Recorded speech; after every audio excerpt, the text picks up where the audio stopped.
لیکن قرآن مجید ایسا محفوظ ہے کہ اس کا ایک لفظ ادھر کا ادھر نہیں ہوا. ڈسپائٹ ایوری پاسبل ایفرٹ، ہر ممکن کوشش کرنے کے باوجود no one has been able to even change a single letter of its text. کہ ہر ممکن کوشش کرنے کے باوجود بھی کوئی انسان اس کے ٹیکسٹ کا، اس کی لکھاوٹ کا، اس کی عبارت کا ایک لفظ بھی نہ بدل سکا ہے اور نہ ہی قیامت تک بدل سکے گا. محترم سامعین،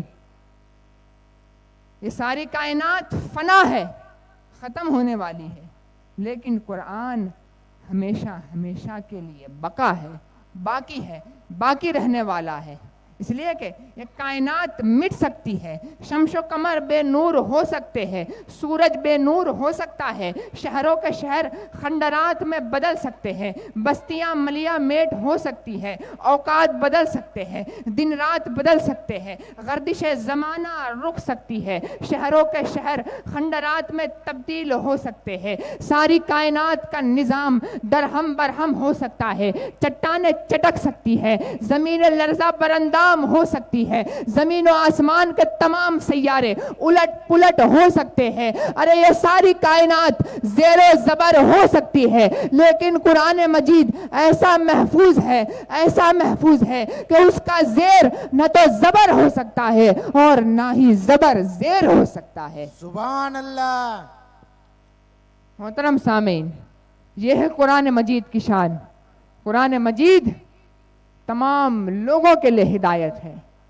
جو اسے پڑھے گا اس کی برکت اسے انشاءاللہ ضرور حاصل ہوگی. کچھ لوگ کہتے ہیں کہ قرآن پڑھنے سے کیا فائدہ ہوتا ہے؟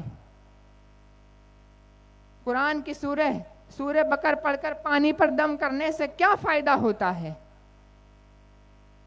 اللہ پاک کا کلام قرآن مقدس کا تعویذ بنا کر گلے میں پہننے سے کیا فائدہ ہوتا ہے؟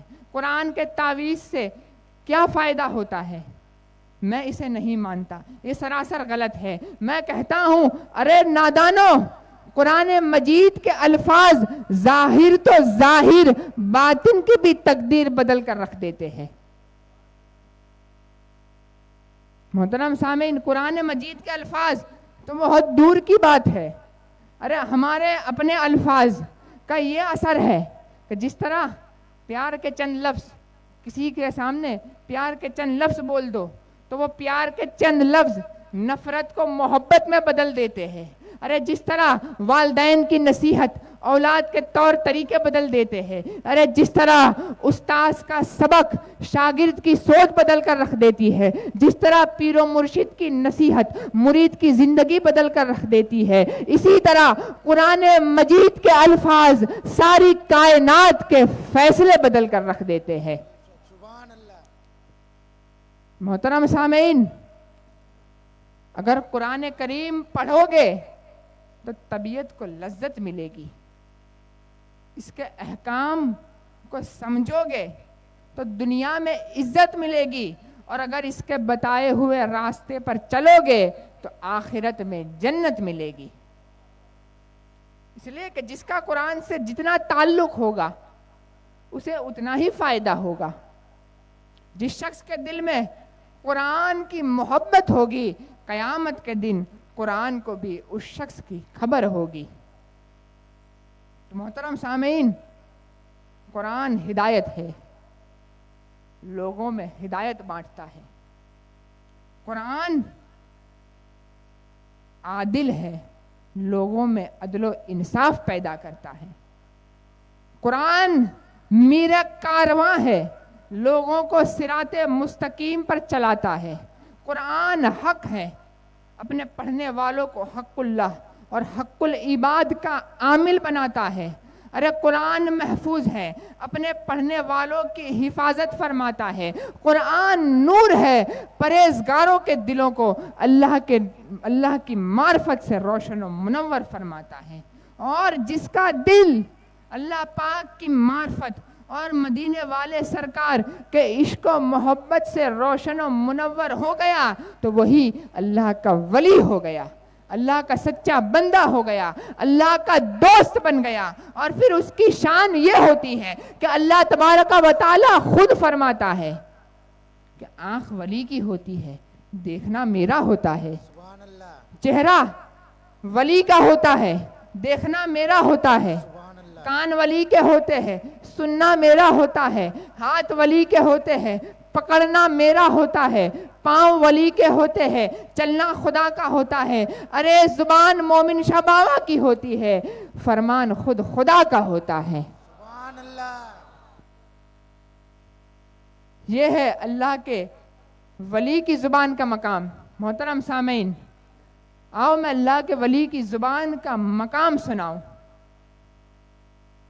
فوائد الفوائد میں مشہور واقعہ خواجہ نظام الدین اولیاء کا لکھا ہوا ہے کہ اللہ کے ولی کی زبان کی شان کیا ہے۔ تو خواجہ نظام الدین اولیاء ایک مرتبہ اپنی خانقاہ شریف میں اپنے مریدوں کے جھرمٹ میں تشریف لائے۔ مریدوں کا جھرمٹ لگا ہوا تھا اور لنگر جاری و ساری تھا، اور بزرگان دین کی خانقاہ کی شان یہی ہوتی ہے کہ جو بھی آئے irrespective of their caste, creed and religion، یعنی ہر مذہب کے لوگ جو بھی آئے اللہ کے ولی سے فیض حاصل کر کے جاتے ہیں۔ شرط یہ ہے کہ دل خلوص ہونا چاہیے، خلوصیت دل میں ہونی چاہیے، دل صاف ہونا چاہیے، کسی بھی طرح کا کینہ و حسد دل میں ہونا نہیں چاہیے۔ تو چنانچہ خواجہ نظام الدین اولیاء اپنے مریدوں کے جھرمٹ میں تشریف لائے، لنگر جاری و ساری تھا۔ تقریر کے بعد یہاں پہ بھی لنگر لگے گا انشاءاللہ۔ لنگر جاری و ساری تھا۔ ایک شخص آپ کی خانقاہ میں آیا، حلیے سے پتہ چلتا تھا کہ نمازی ہے، روزدار ہے اور عالم دین ہے۔ آپ کے ہاتھوں کو بوسہ دیا، بادب بیٹھ گیا۔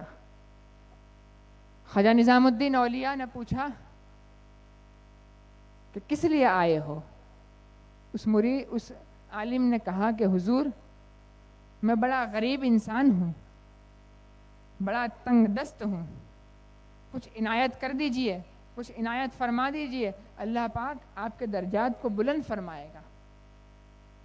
محترم سامعین غور سے سننا، خواجہ نظام الدین اولیاء نے کہا کہ وہ جو مٹی کا ڈھیلا پڑا ہوا ہے اسے میرے پاس لے کر آؤ۔ چنانچہ وہ عالم صاحب گئے، مٹی کا ڈھیلا اٹھایا، خواجہ نظام الدین اولیاء کی بارگاہ میں پیش کیا۔ خواجہ صاحب نے مٹی کے ڈھیلے کو مٹھی میں بند کیا،